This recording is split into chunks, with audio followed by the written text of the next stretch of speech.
then, salamat din po ako kay Pangulong Pangolono sa tumulong po sa amin sa pag-organize po ng meeting nito. So, siyempre, kami po ay salamat din po sa inyo. Hindi po dahil sa inyo ay maging baliwala ang po meeting nito. So, maraming salamat po. So, sana po natin yung ating committee po. Pinapakilala ko po sa inyo si Sagrex Corporation, isang world-class company po na mayroong tatlong business unit. Yung distribution, manufacturing, fair conditioner at plant nutrition. Kung saan po kami bilang nutrition specialist at kayo po bilang mga farmers, dito po tayo napapabilang sa plant nutrition at soil conditioning. Kung saan po ay nilalapit namin, pinapakilala namin yung aming produkto para po makatulong sa magsasakawa para magawang ating halaman, gumanda ang ating halaman at masagana po ang ating ari. Sa ganang paraan po ay lumaki po ang ating kita. So, sino na po dito pamilya kay Domo po? At Domo. Diba? Hindi pa kilala ho. Diba? So, dito kasi karaniwang kilala mo sa Domo sa mga magulang. Sa mga magpapalay dito po masyado.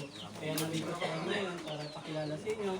Para tanong po sa inyo yung mga benepisyo po ng aming mga produkto para sa inyo. So ako po pala si Fermin Palacios, plant nutrition specialist po na naka-assign dito sa Cavite, Western Batangas. So, ito po aking contact number. Pwede nyo po kopyahin, pwede nyo po picturean para in case kung may mga katanungan po kayo, marireplyan at masasagot po inyong mga katanungan. So, maliban pa doon, mayroon din po kami mga Sagrex hotline para in case po na may mga kakilala kayo sa ibang lugar, pwede nyo po sila Tapos na kayo? ibigay sa kanila itong contact number para doon po sila makipag-ugnayan. Perma, attendance. Sila ay makipag-ugnayan. Doon sa mga kuya ko doon. So, kami nga ako na po pala ay graduate po ng BS in Agriculture sa Visayas State University, Vizcabay by Leyte. Pero si Sagrex po, sinanay kami regarding po sa plant nutrition at soil conditioning. Kung saan po, plant nutrition, yung tamang pag-abono, dami ng abono at yung timing po. Kasi po, kahit gaano po kaganda ang ating produkto, gaano po kaganda yung mga apply natin sa ating palayan, kung ito po ay salo sa timing ay baliwala lang din po. Nasasayang lang po ang pera natin. So, kami, nandito kami para turuan at gabayan po kayo. So, kami din po si Sagrex sa soil conditioning. Isa po sa mga ginagawa po namin ay yung nagkakandak po kami ng libreng survey sa lupa. Gamit po yung pH meter namin. Yung pH test lang po. So, pH lang po, acidity level lang po ng lupa. Gamit po yung equipment na ito. Kung mapapansin niyo po, tutusok lang po. Hindi kailangan kumuha ng lupa para... Hindi po pangulo. Tutusok lang po namin yan. Kung napapansin niyo pa, mayroon po siyang gauge. Kasi kapag tinusok po namin ito, nagagawin po siya. Kung saan po tumutok yung kanyang gauge, ibig sabihin yun po yung acidity level natin lupa. Pero iba po ito sa ginagawa ng DA na soil analysis. Opa. Si soil analysis naman po ay kumuha ng sample.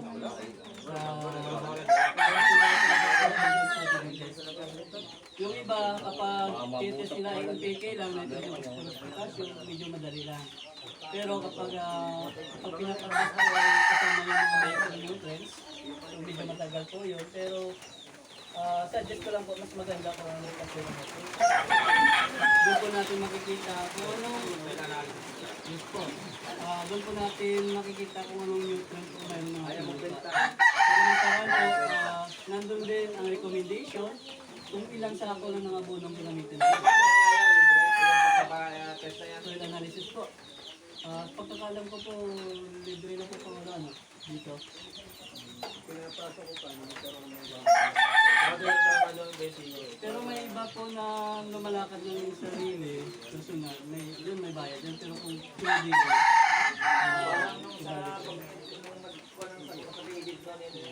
Subject na may ganyan ginagawa ay sadyang na. dito po wala pa nakapagpasa na lang po. Wala pa.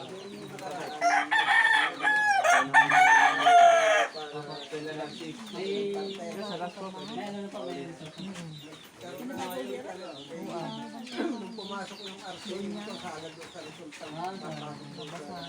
0-0 po yan, ano? Ano pa? Complete. 14-14-14. Ano pa? Pulya. Ano yan? Pulya po tayo dito, ano? So, kadalasan po palang ginagamit po natin dito yung tinatawag natin na NPK. Nitrogen phosphorus potassium. Yun lang po. So, si nitrogen, ang epekto po niya sa ating halaman ay pampagulat, pampatanggal, pampagdat po ng tawag. Yun lang po siya. Si urea po ay 4600, ibig sabihin nitrogen na po mayroon. So, yun lang po talaga. Di ba na, bakit po ba tayo naglalagay ng urea para saan to? Pampatangkad, pampagderde, pampagulas. So, yun po ay ang ano ni nitrogen. Yun ang po Kanyang gamit. Yun ang po ang kanyang gamit. Ang unang numero po dyan, yun po yun, nitrogen. Pangalawang numero po sa bibili ng bono, yun naman po yung tawag natin phosphorus. Phosphorus naman po ay pampaugat. Pamparami, pampahaba po ng ugat ng ating palay. So ano po ba nangyayari kapag mas marami at mas mahaba ugat sa ating palay? Malusog. Ano pa? Yes, tama po siya sir. Marami po siyang suwi. So at the same time, matibay ang kapit niya. So matibay siya laban sa pagkapa.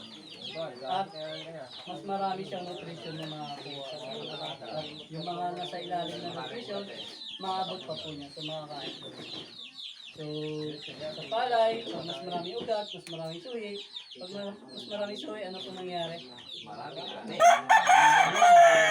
maraming bunga, maraming ani. Pag maraming ani, paldo.